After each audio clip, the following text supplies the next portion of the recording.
अगर आपकी भी उम्र 20 से 25 के बीच की है तो इस कहानी को सुनो।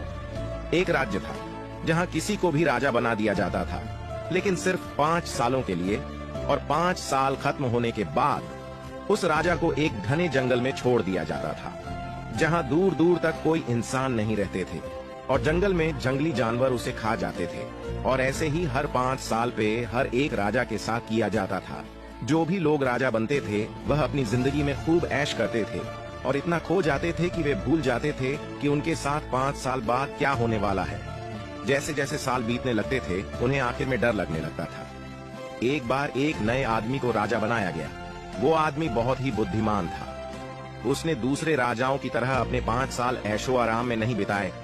उसने घने जंगल को देखा कि वहाँ बहुत सारे कंकाल पड़े हुए थे जो उन्हीं पहले राजाओं के थे।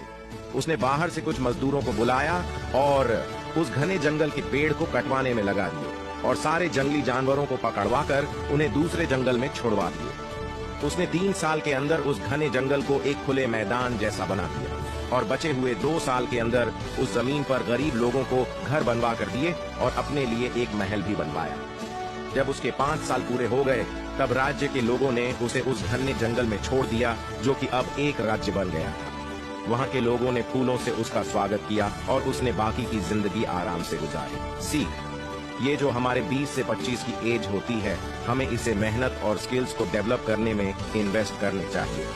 अगर आपने भी बाकी राजाओं की तरह ऐशो आराम में निकाल दिए, आपको बहुत मुश्किलों का सामना करना पड़ेगा, क्योंकि यही वो एज होती है जो हमारी फ्यूचर को डिसाइड करती है। इसलिए इसे वेस्ट नहीं, इन्वेस्ट करो।